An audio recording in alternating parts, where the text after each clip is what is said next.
Welcome to Trek Table, your Sunday weekly podcast holding Trek space for Black, Indigenous, Brown, women of color, queer or otherwise, and our allies.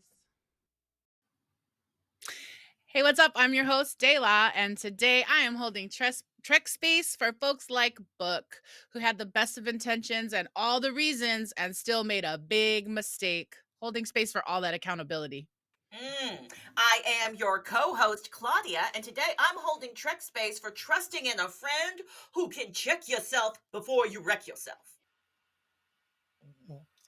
Hi, I'm your co-host, Maya Mama, and I'm holding Trek space for that moment when you forget what you're doing.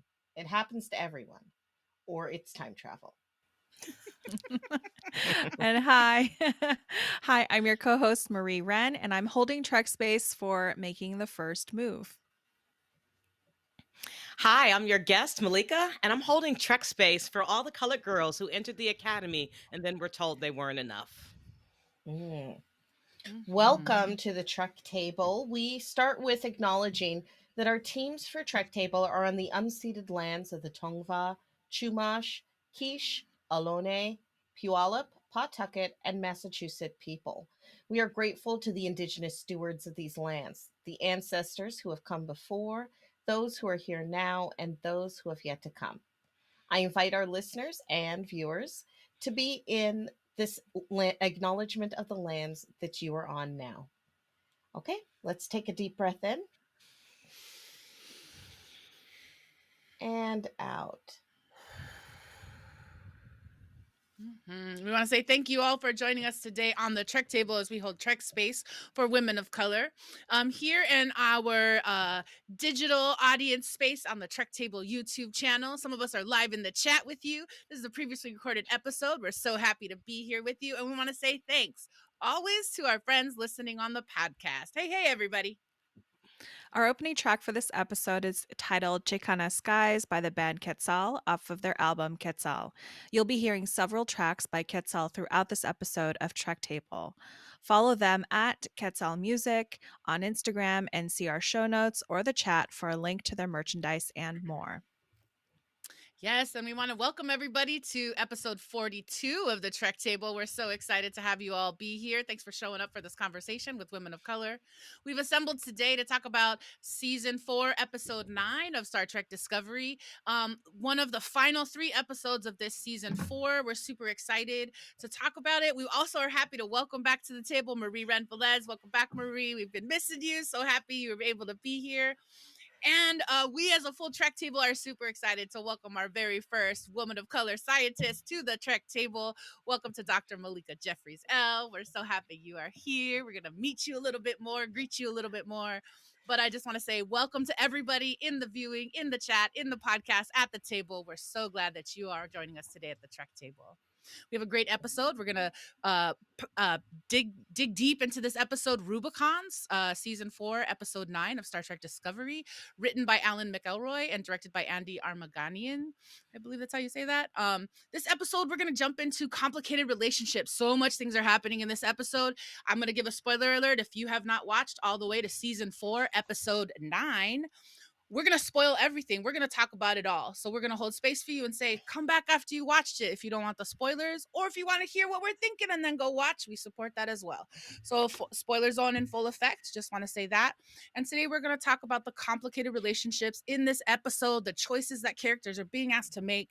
And we're also going to explore this scientific idea and property of organic semi-conductors with our guest, Malika. And we're going to think about, is that happening on Star Trek Discovery? So super big discussions today, lots of fun things, and we're so excited that you all are joining us.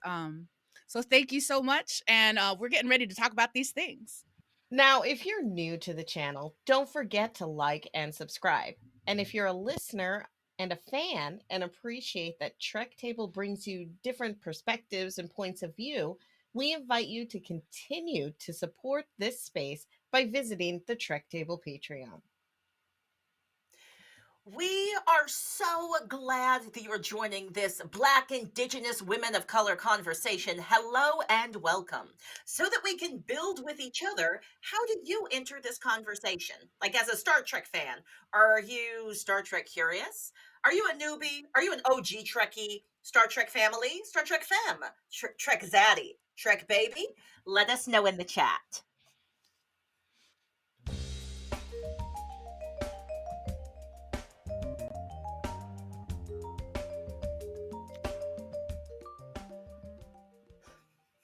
Hi, and welcome back to the Trek Table, episode number 42. All right, what's up? We're going to talk about Star Trek Discovery, Season 4, Episode 9, Rubicon. We're going to break this episode down in a couple of different ways, as we like to do here at the Trek Table. Claudia's here. They've got Trek Table questions. We've got some questions to ask you in the chat, and those of us assembled. Friends on the podcast, too. We're also going to welcome our guest, Dr. Malika Jeffries-EL, in our guest spotlight today. We're going to do some disco recaps and see what's happening in this plot. Marie's here. She's got questions. Claudia's got that new section, fashion freestyle. My mama's here with disco design. I'm going to help us braid it all together with thematics. We've got a signal boost, final thoughts, gratitude, and more. We are so excited for you all to join us today as we continue this practice and this ritual of sharing space to think about, talk about Star Trek with this panel assembled. Last two bits of our business before we jump into these actual conversations, we want to check in and say hi to who's at the table. And our practice is to ask everybody to go around, say your name, your pronouns, your visual description, any access check-in you want to share with us. And then, like Claudia asked us right before that break, how do you identify as a Star Trek fan? Claudia, since you prompted us in that way, can I ask you to go first and model? Sure. Hi there, I'm Claudia. Gender pronouns, they, theirs. You can also use she, hers. Visual description, African American woman, big brown afro, sit with a Star Trek, a red Star Trek shirt with like rainbow trails coming off of it for my Alphabet Mafia. And I am sitting in front of of the original deck of the Enterprise. I am disabled, so that means that every once in a while I'm gonna have a flare, and I might pull a face, or my body might react dramatically. That has nothing to do with the awesome Star Trek conversation. If I pull a face, that's just because one of my muscles is pulling me. Other than that, all of my access needs are met because I've got my big Janeway sized cup of coffee, y'all. And I self identify as a generational Star Trek lover, passed it down to the children, got it from my mama. And I'm poly sci fi fantasy. All of them, everything. I'll watch everything. Amazing. Welcome. Thank you, Claudia. Maya Mama, can I ask you to go next and check in? Yes, I am Maya Mama. I use she, her pronouns. I am a youngish looking middle aged black woman. I'm wearing my science officer uniform and I have a headband with insignia on it. I have some gold eye makeup in honor of the return of Non and red lipstick. Um, I also have these like purpley curls and these ears that I am trying to get to, cooperate and stay on. But aren't they cute? They're fun. And I am from a generational Star Trek family, and I identify as Omni Sci Fi. Okay. Welcome. Thank you. I appreciate the ears. I hope they stay on as well. We're all about all the fashion, so thank you. I'll go next and just check in really quick. Hey, what's up, everybody? I'm Dayla. My pronouns are she, he, they, and Dayla. I'm a Trek fan from 30 years ago in my life, watching reruns of original series. I would say Next Generation is really that place that I got hooked, and my collaborative experience of watching Star Trek with other friends of color and talking about it. So I enter that way. I identify currently as a disco head. I super love Star Trek Discovery, and I'm so happy we're here for it and we get to have these combos. I am a poly sci-fi, but disco is my primary sci-fi love right now. But we are having some dialogue because I'm trying to decide if I'm going to rewatch some other franchises. We talked last week about maybe a Farscape rewatch, or Malika, I'm curious about your sci-fi thing. So anyways, this is a long check-in, but just to say all the things. And yeah, and I would say I identify as a poly sci-fi person, disco primary. So that would be me. Marie Ren, welcome back. Can I invite you to, hey, say hi to us, check in. How you doing today? Yay. Hi, everyone. Hi, friends. Good to be back and good to see you all. Marie or Marie Ren is how I go by. My pronouns are she, her, hers. I am a Filipino woman with a cisgendered woman with light brown skin. I have short hair, dark roundish glasses, I have a round face, and I'm wearing my disco navy shirt on with also like a kind of tinted raisiny lip. And my access needs are met today. And I consider myself like a today I'm going to describe myself as like a Trek teen where I feel like I know everything, but I know I don't. I know I don't. So and and then I generally just love science fiction and cool sciencey spacey things, and I'm just happy to be talking about Star Trek with y'all today.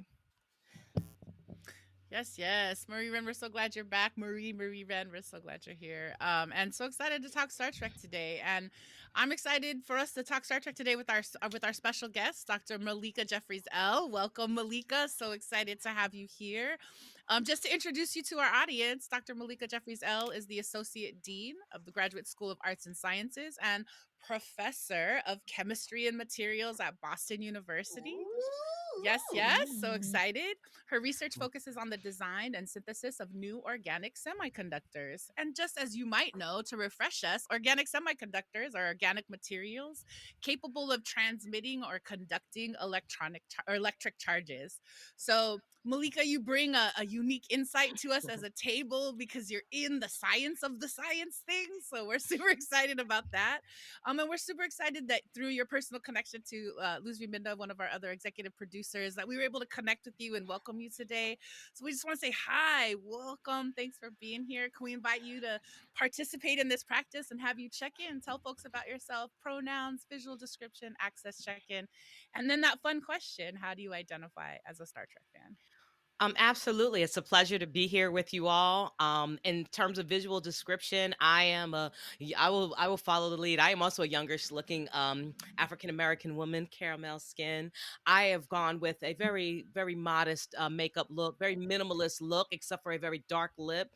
I've got dark straight hair parted up the middle. I was trying to give really good vibes in terms of Vulcan. I was trying to channel my inner Vulcan vibes. So very minimalist Yes. appearance. Got the black on, got my jet black hair parted back, just giving inner Vulcan vibes is was my goal.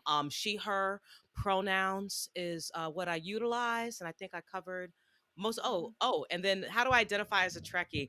I would actually say I was baptized into Star Trek with the original, with my parents, watched a lot of the other things, Voyager, Next Generation, and then just kind of lay low. So I will describe myself today as a born again Trekkie, revitalizing the spirit of Mm. discovery.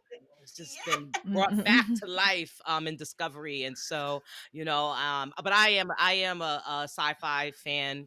Happy to talk more about all my other things in terms of I love sci-fi. It's just good to just get lost in another reality with all that's going on today. Access needs are great so far. Was expecting snow in Boston, so we'll see if I can get around later. But right now everything's great. I'm so glad to have you. And now, this final bit of business, everybody. We're about to jump into these conversations, but before we do, we just want to make sure we set some Trek table agreements. So we want to start and say welcome to all who enter. Whether you're a newbie who was raised, whether you're a newbie or you were someone raised in a Star Trekking family, welcome. Let's build this space together. Whether you use Trek Table as your nerdy exploration or as part of your self care ritual, Trek Table is a weekly space to put down the world for a second and come into Trek space. Trek Space is for Black, Brown, Indigenous femmes of color to be a fan, a geek, a nerd, and explore the vastness of the Star Trek multiverse. Trek Table is also a space for allies to come, engage, and explore as well. This is an opportunity for allies to hold space and focus on insights, perspectives, and experiences that we may not be familiar with. And now that we're all here, we remind you that we seek to build an environment of mutual respect and listening. We understand that we will disagree, and that's actually part of the fun, but there's enough violence out there in the world. Let's keep our phasers on stun. Mm-hmm. Great. So let's go ahead and breathe in all of those agreements. Yeah. So let's go ahead and take a breath in through your nose and out through your mouth. Thank you. Here we go with Trek Table question number 1, posed to the Trek Table assembled here. And I hope y'all are out there listening to the podcast and answering the questions. Surprise! Non is back. Commander, Non is back. Now here's the question. I was real surprised. Who else were you expecting somebody different to send as a second pair of eyes and decision making for Michael? Who else were they gonna send?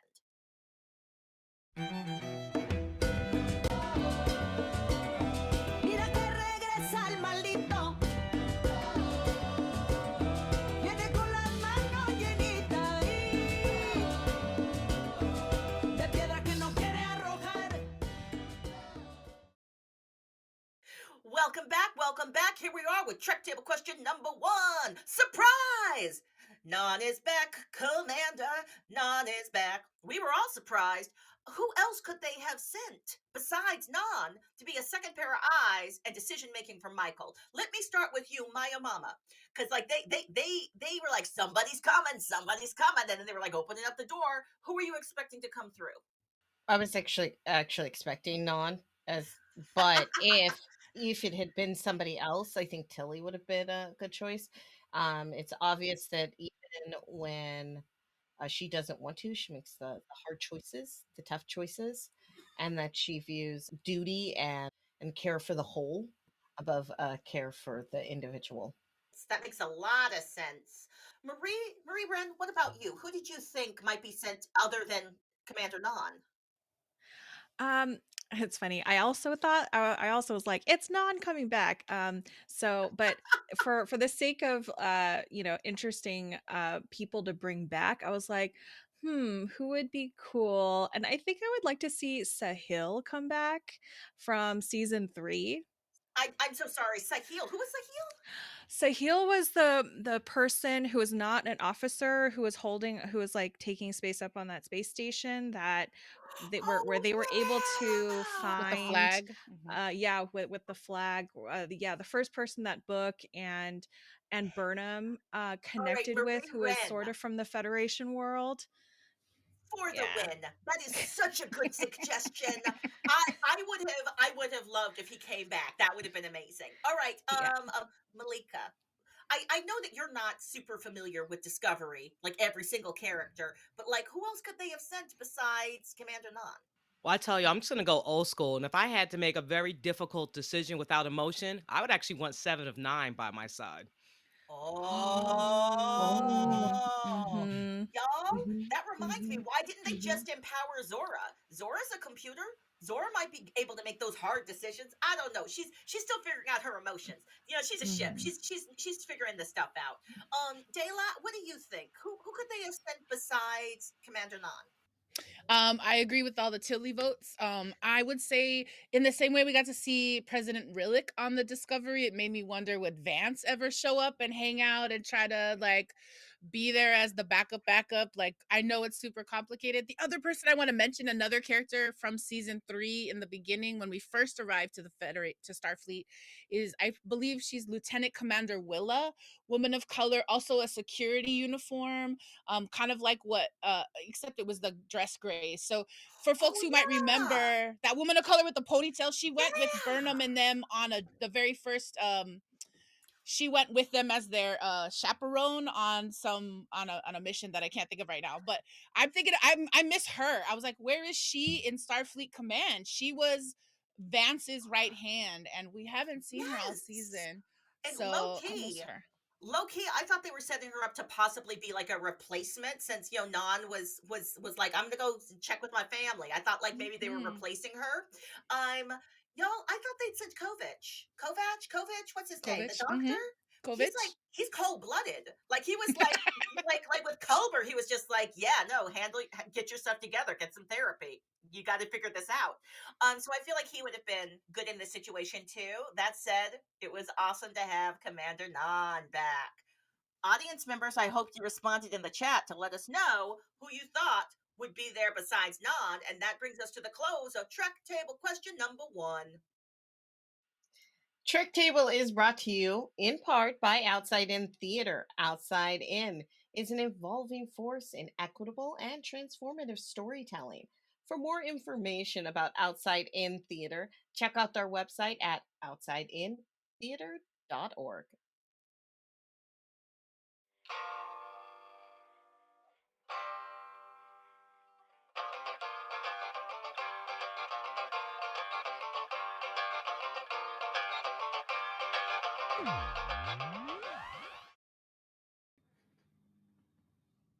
Yes, yes, and welcome back to Trek Table episode number 42. We have this special segment today, our Trek Table guest spotlight with our guest today, Dr. Malika Jeffries-EL. Welcome back. Welcome again to the show. We're super excited and honored to have you here. As we've mentioned at the top, you're our first official woman of color scientist. A lot of us are theater maker, artist, organizer folks, scholars of more humanities-based work. So just super excited to have you here. And before we jump into this Trek Table conversation and we talk about this discovery episode, I just wanted to give our listeners and our viewers, our table, a chance to get to know you a little bit better. We have read your bio, but how would you describe your daily life as a scientist? It's probably not at all what people imagine. When you think about a scientist, most people think we're running around with like white jackets and goggles and doing things. Oh, there is a lot of that. There is a lot of that, but it depends upon where you are. Now that I am at the faculty level, I supervise the people who do that. My student, if they see me put on a white coat, they're going, "Oh my God, she's gonna touch something and move it from the way we like it." So they're in the lab doing the day to day experiments. But I'm more like the maestro. You guys said you're in the theater space. I'm the behind the scenes person who's conducting everything. I'm making the suggestions, making the recommendations, analyzing the data, raising the money to keep the projects going, supervising the staff, writing up the papers. So I do a lot of that behind the scenes, but it's all grounded in science. And I think the thing that even when you're more behind the scenes versus physically in the lab, and I do miss that part where you're physically, I do chemistry, and when you're making something that's never been made before and like materializes in your hands, it's a great feeling. And so, even though I don't have that, my students do that and they run to me with the data, and it still feels great when we conceptualize something, draw it up, and then make it, and then find out it does exactly what we predicted it to do or expected it to do. And that realization of a dream is always fun. And even if you're making successful progress toward a goal in the field, it's exciting when you have a new discovery. So it never gets old. It never gets old. Discovery and Star Trek have always given me the vicarious opportunity to be a scientist by watching all these characters that I care about and their scientific work. We read in your bio you study organic semiconductors. I'm wondering for the layperson who may not be as familiar with that kind of science, how do we help explain to friends who don't know what that is? So what we're doing in my line of research is we're trying to design new materials, and atoms make up everything. If you haven't learned that watching Star Trek, from dilithium on, atoms make up everything. And our periodic table of elements tells us what are all the elemental species that exist, and we have to combine them to make everything and anything we want. The most abundant element in the periodic table is carbon. You often hear us say, Earth is a carbon-based life form. Carbon is our most abundant element. And so we have tons of it, and it makes up most of our molecules, living things, etc.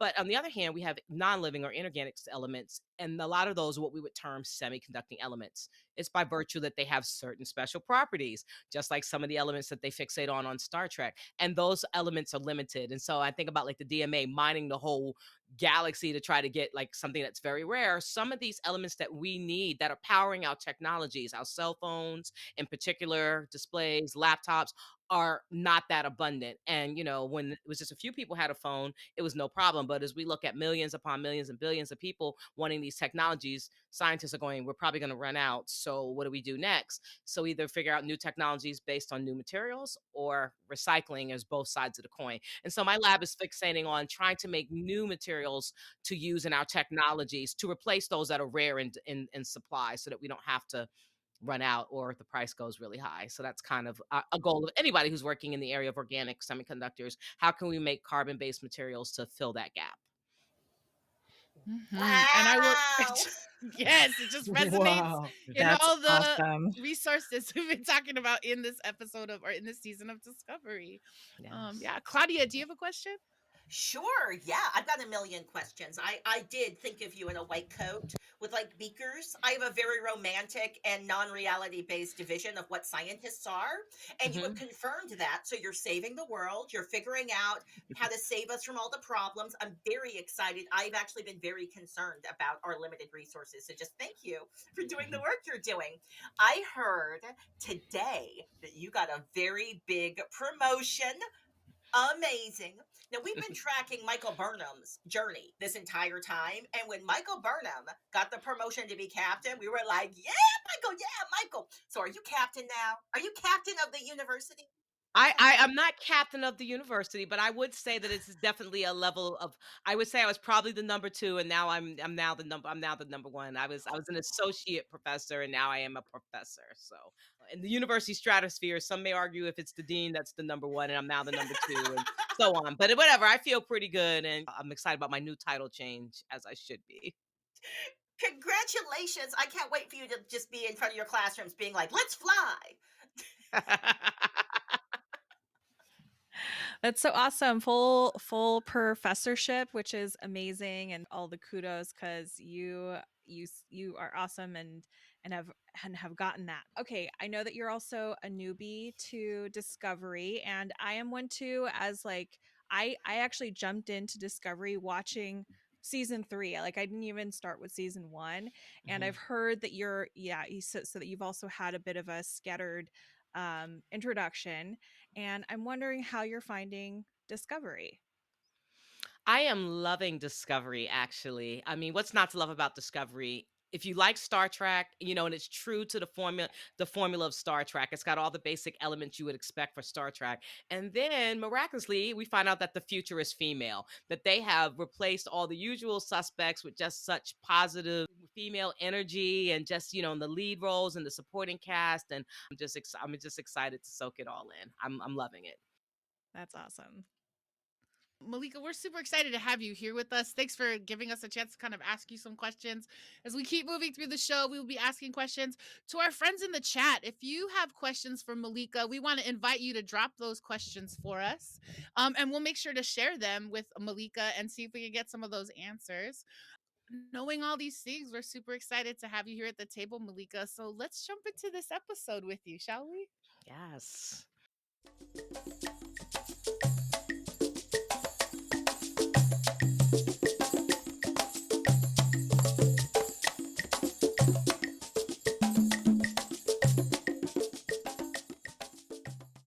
And with this song Matanzas by Quetzal, we know it's time for our disco recap. So the game is simple. We collectively have 2.5 minutes to tell chunklets of the plot along the major storylines for this week's show. Trek table, get ready. We are going to retell the major storylines for Star Trek Discovery Season 4, Episode 9, Rubicon, written by Alan B. McElroy and directed by Andy Armaganian. Okay, Ariana, can we have 2.5 minutes on the timer? Incoming transmission. Okay, everyone. So we just start out with like Captain Burnham, just Captain Burning him everything up, and everything's fine. But everyone like expects her to be like irrational and like really emotional. But she was raised on Vulcan. Also, here comes Nan, and we're so excited to see her. And she's supposed to be there to like help Michael not be really emotional, but like seriously, she's way more emotional, and Michael has to take time out of her own trauma to take care of Nan. Okay, and then so they want to approach Book's ship, and so they can't do that on the ship of Discovery, so they have to send a little shuttle with Saru and Culber, Bryce and Reese, and to infiltrate somehow. And so they're going, and Bryce and Reese have this conversation about what Book has done, and they both have these feelings about he's, like, should we really be doing this? Yes, we should. He's broken protocol. But what's right, what's wrong? Everyone has different feelings, and so as they're trying to suss this out, the shuttle is attacked by some illegal defense weapon that Tarka has installed, and they're about to be killed, which is like, oh my gosh, what's going on? And then they're able to be extracted just in time. And on the ship, there's discord between Book and Tarka because it's evident that their methods are not in agreement. Book is very disturbed that Tarka even put that thing on the ship and was willing to go to these extremes to carry out the mission. And then they realized that while they were originally united in this goal to destroy the DMA, that their methodologies and goals are quite different. And there's lots of discord in the book. And one of my favorite comments is when Tarka says, I realized you had expected utility. Basically, he used them up, and now he was ready to be done with him because he was able to carry out his mission. And such a analogy to life. Cold-blooded. All right, so there's Saru. Saru is feeling stressed, so he called up his girl Trina. She a president of Navarre. Be like, hey girl. She like, hey, let's meditate together or whatever. But also, if you really want to relax, let's have dinner. Saru is fully freaked. He's like, we can't do that. I'm not sure about that. He goes to Culber. He's like, I couldn't do that. I shouldn't be doing that. And Culber's like, oh honey, just kiss the girl. Huh? How'd I do? Yeah? Good. 5. Oh.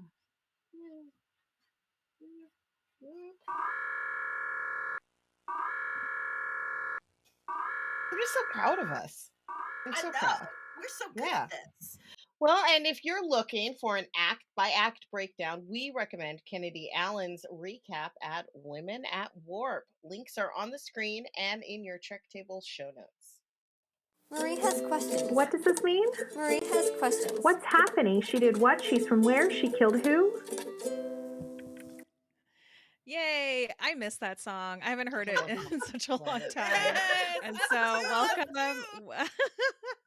And I just saw my niece yesterday who wrote this song. So yay. Okay. So welcome to Marie Has Questions. We want to model in this section that it is okay to ask questions, especially for a Star Trek teen or a newbie or a Star Trek light person like me, with a topic as big as Star Trek. I also want to share space with our guest, Malika, who is also a self-identified disco newbie, or actually a born again Trek fan. And I have my friends Maya Mama and Claudia and Dela here to answer as many questions as we have in 2 minutes. So we have our timer set. Okay, let's begin. Incoming transmission. Okay, so I somehow missed that Tarka is from an alternative universe, or no? No. Okay. Maya Mama, go ahead. No, he's just like an edgelord who thinks that that Terran Empire is just like way cooler, and he's like, if I was a Terran, then they'd like worship me. He's basically, also he had some kind of dramatic backstory with somebody where this person was like, the way we'll escape this torture thing is that we'll go to another world. So his big dream is to go to another universe to be with his friend who he hopes escaped there. I don't know if I buy Turka's entire story. No, I don't buy it. All right, Okay, more questions. Malika. Okay, so I know they sprinted, and I also hopped around in my episode watching, and I know they've sprinted ahead into the future. And it's evident from these storylines that people have a past. But my question is, when exactly did Book and Burnham meet up and hook up? Like, where did that happen? May I? Yes, All right, go, Claudia, go. So Michael comes from the future because she's trying to save everybody with the Red Angel suit. She gets there early. She's like in the future for a year by herself, and like she just hooks up with this cool black dude who like saves animals and is pretty chill. And they have amazing adventures. And I would love to see a short that describes all the adventures they had for a full year. So like when Discovery came back, it was like a moment of her trying to figure out, do I even want to be back on this ship, or have I just like fully committed to this old lifestyle, this new lifestyle I got with Book? Wow. And I would say if you're looking for that meet cute, it happens season 3, episode 1, right away. He's actually literally the first person she bumps into in this time. It's very romantic. Marie, last question. Okay, very, very last question. So EMP charge that the shuttle shot off, like is that how EMP works in Star Trek world? I don't know that I've ever seen Electromagnetic. EMP in Star Trek World. The answer is I yes. have an answer. You have an answer?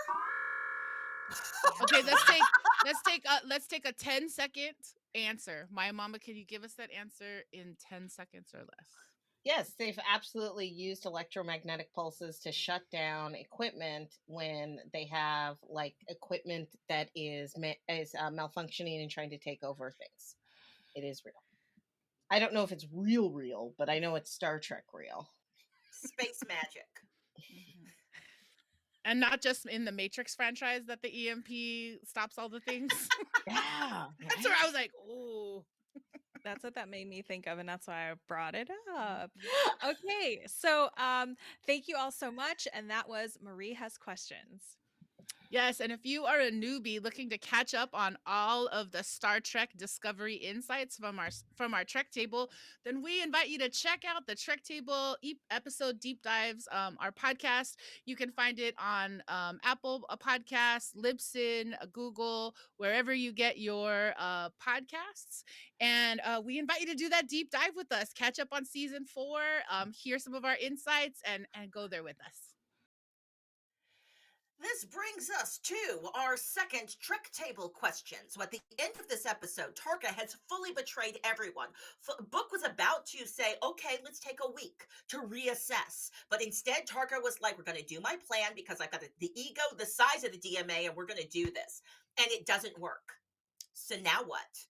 Now what, Tarka? Now what? What Tarka going to do?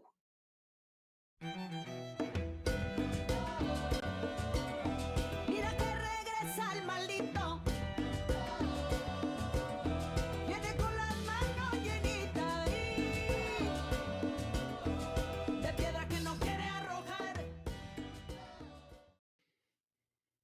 All right. Tarka just took a big action and it had a large consequence and it wasn't what he thought it was going to be. So now what? What do you think Tarka will do now? Let's start with you, Dela. What do you think Tarka's going to do? What are his moves? I think that he is gonna double down and be defensive because he made a big mistake. And I would not be surprised if he somehow found a way to lock Book out of the ship and transport him away so that Tarka could go and do what he needs to do to get reunited with his friend or his love or whoever that is. All right, Malika, I'm going to go to you next. Absolutely. I think he's gonna double up on stupid and he's gonna cut and run. But I think he's gonna keep the spore drive in the ship and he's gonna ditch Book and maybe he'll probably like open up the channel so he can beam him back to his girl. And he's also a criminal, so he's gonna cut and run. But he's not ready to stop. Right, because his entire plan was, we're going to do this illegal thing, but it'll work. And then everyone will be like, you were right, we were wrong, we aren't going to punish you. That was a bad plan. Marie, what will Tarka do now? What are his options? Well, yeah, I also think that a rogue person is always going to go rogue, and if he's not able to get, not able to lock Book out of his own ship, then I think he'll return back to whoever he still knows from the Emerald Chain, bring him back, bring back the bad. That's exciting. More okay. I'm hoping that happens because some Emerald Chain up in this business would be interesting. Maya Mama, I recognize that you want to give Tarker Tickle. You don't want to give him any respect, right? And he has earned none of it. He's earned none of it. I am hoping that there's going to be some kind of accountability path, some kind of redemption moment. It's always kind of cheap. Like spoilers for Eternal, if you're a bad character and you do a bunch of bad things and then you do the big sacrifice that's just getting rid of yourself, but it doesn't actually result in better goodness for anybody, I don't think that's a brave move. I sense that that's what Tarka's going to do. Tarka's going to do a big sacrifice and try to like have that give him a better story. Maya Mama, what do you think is going to happen with Tarka? Okay, so Tank and the Bankers. I think maybe we're giving Todd a hard time. I think he suffered a loss, and I think that he's suffering from some emotional cognition type of issues. He's just trying to get to his imaginary idea of what the Terran Empire is. He's going to be king of the Terrans, and I mean, although just an aside, I think we can all agree that Giorgio would have just destroyed, Ooh, chewed yeah. him up and spit him out. Mhm. But even if it means we need to give him a second chance, because I think that even if that means that he has this delusional belief about being right about everything, that nothing can go wrong as long as everyone listens to him. So let's give him the benefit of the doubt. He just needs some time and some additional people to use, Wow. and then everything will be fine, guys. Todd knows what he's doing. And He's with smart. that deeply, deeply sarcastic, satirical response from Maya Mama, that brings us to a close of Trek Table question number 2. Yes, yes. And if you are enjoying our satirical takes on Star Trek Discovery, if you're enjoying all of our insights, we want to remind you, don't forget to follow us. You can follow us on Instagram at Trek Table or on Twitter at Trek_Table.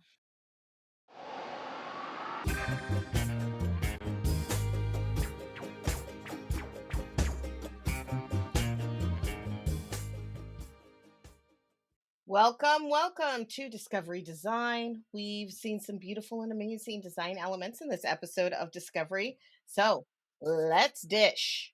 Dela, let's start with you. So we have that isolytic weapon at the opening of the episode. I just think it is gorgeous. We don't have an image, so I cooked one up. Can you walk us through this? Yeah. I Wow. first of all, I just want to narrate for friends on the podcast. We'll share this in our episode notes. We'll put it on the Instagram. How about that?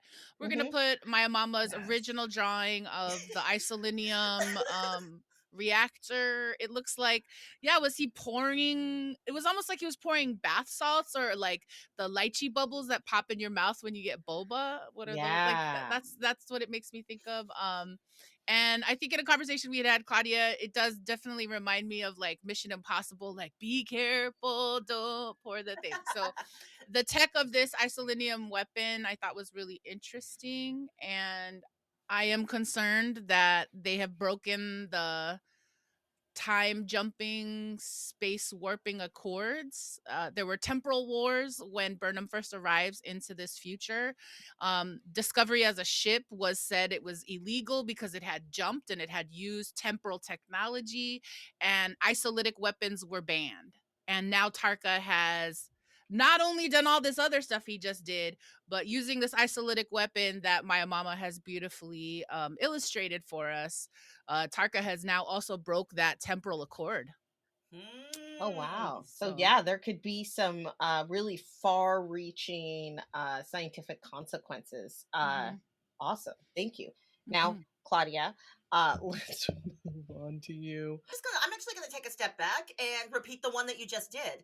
It's always one of my favorite moments to the moment where they're like, we're putting the core into the bomb into it, like everybody don't breathe, everyone's holding your breath. Oh, so I love that scene. And I love the explosion. So when the ship was getting eaten by the like whatever Tarka's bad science solution was to protecting his ship, it made a full crack in that other ship. That was dramatic. Most definitely. For me, I have to say, I really liked revisiting Saru's quarters, and I like the introduction of the holographic pillows, which were two different design elements from different Discovery designs combined into one. And I love how that goes all together. Now, Malika, is there a design element that just really resonated with you this episode? So I'm gonna fixate on the energy, on the energy source, in a couple of different ways. Well, one, actually, that little drip picture you picked up. I also was, as a scientist in me, I was thinking, what is isolinium supposed to look like as an element? That one also stuck with me because I thought most elements are either, well, they're different side. I was like, it looked like it was like a glass thingy, and I said, but are they trying to say isolinium looks like glass, or is this a glass thing that's holding isolinium? And is it a liquid? Is it a solid? That one, that's my scientific brain was spinning with that one. But the number one thing that just blew me was the energy core. That the whole thing was to retrieve this energy core from the DMA outpost, and that he knew he had some technology that was going to allow him to find it once he blew the thing up, but he didn't check that technology to see exactly where it was located in the thing before he blew it up to confirm it was there. That element that just That one blew me out. One job, you know, he just had one job. To just actually be a scientist. Yeah, Like I an just felt, actual yeah. scientist, not like I mean, a great guesser. yeah, if he had technology that could scan the whole universe to find it after he blew the thing up, he didn't use that same technology to scan the thing before he blew up to be like, yeah, you know, like it's there in the lower quadrant, and I'm gonna blow it up and then get it. And like, I just don't know, you know. Yeah, no, I mean, Yeah, it's we can't. like when you have like a roommate who like cleans the kitchen and then leaves it like a bigger mess than when it started, right? Like, Yes, yeah. yes. Yeah. Oh, that's wonderful. Well, great, Marie. We're to you. So now let's concentrate on just the visuals of the center of the DMA. I just it was so pretty. Yeah, exactly. Yeah, I was like, oh, it's so like minimal looking, and it actually reminds me a little bit of like some Eames designs, or like or when I first saw the like center of the DMA and this energy source and what it looked like, I was like, this reminds me of Contact, the mid-90s movie starring Jodie Foster and Matthew McConaughey, and I was like, it reminds me of the device that Jodie Foster is in a little bit. I know that hers was like spherical, but like the way that they represented it and how it was like flying through space, and so it just got me really excited, and why I put it in my notes, and I wanted to talk about it. I love Did it. it I remind love it. anyone else of stuff that you know that they've seen? Yeah, I didn't think about that in Contact, but it really does. It the cage that she when the little girl and Yeah. it drops down and then she goes into that, and like that's brilliant. Good to That's go. Good to go. This is all. If you can hear me, I'm still good to go. Did you do shaky cam? I'm still good to go. Good to go. Oh, you were giving us your best Jodie Foster, and I'm here for it. Oh, Thank that you. was so Thank you for good. that. That Thank was you. so good. You couldn't see me grabbing my chair and you know how she's No, dealing I can with see the force. turbulence. The Yes, turbulence. yes. Yes. I'm good to go. I'm good to go. I appreciate that all five of us have Oh. seen that movie and had that Yes. context. I love that movie. Hashtag 6 hours of static. Now, Yeah. I don't know. It might have been more. Okay, audience. What disco design elements would you or did you really love in this episode? Let us know in the chat. And that was Discovery Design.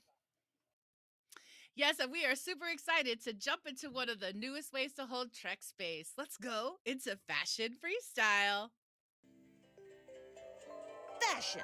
Freestyle.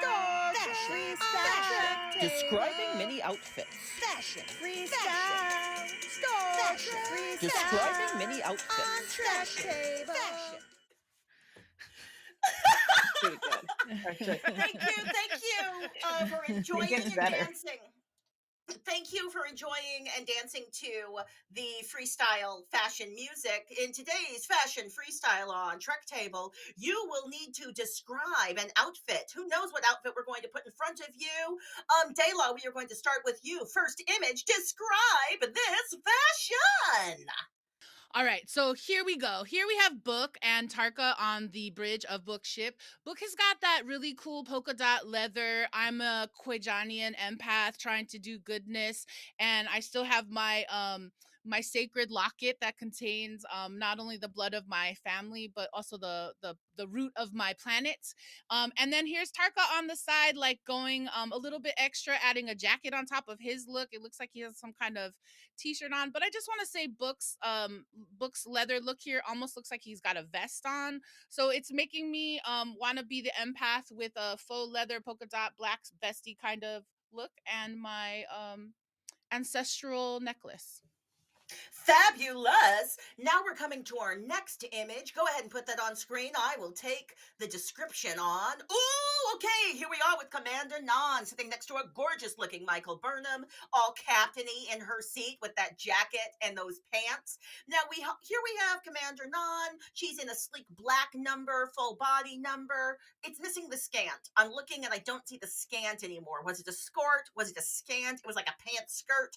Gersha. I'm kind of sad. had. We were really standing the scant. So goodbye, scant, but welcome back, non, with your new breathers. They're less fashionable, but they make more sense, less vulnerable. And now, let's go to our next freestyle image. Freestyle image is going to be to you, Malika. Go ahead and describe this fashion look.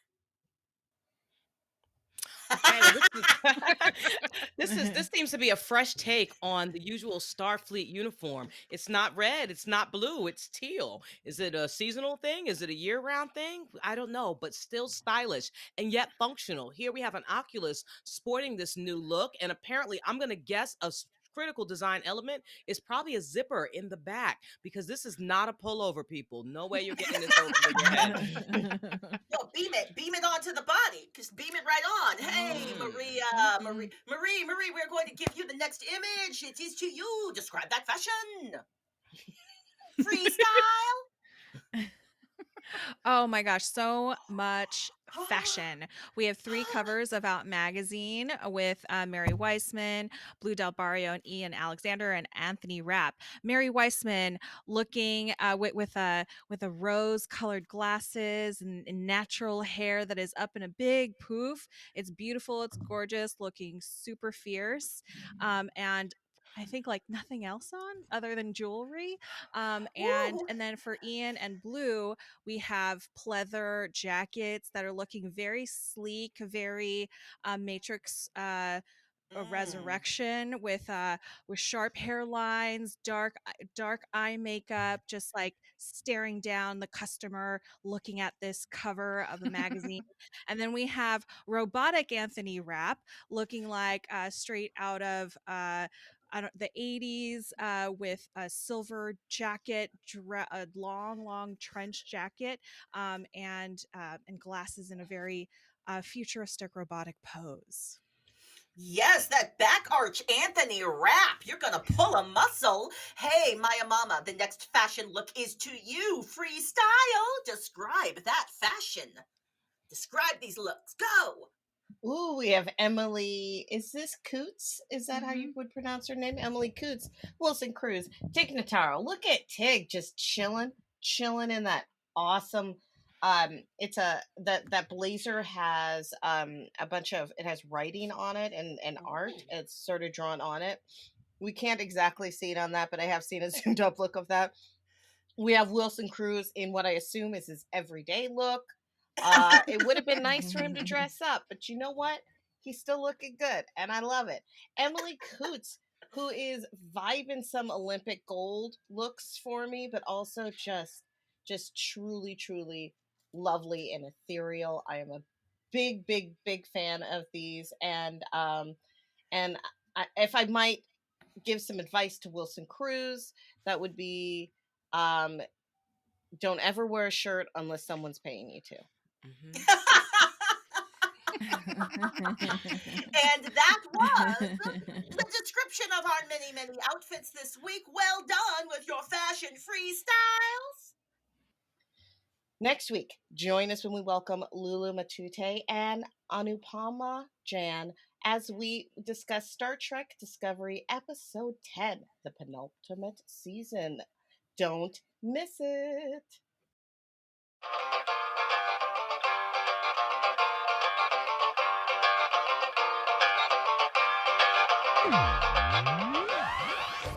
All right, and welcome to the thematic section of the Trek Table today. We've been digging into Trek Table episode number 42. We've been talking about this episode, Rubicon, and now we're going to take a chance to kind of braid everything together. We've been talking about it in all of these different segments, whether it's Marie Has Questions, our disco recap, fashion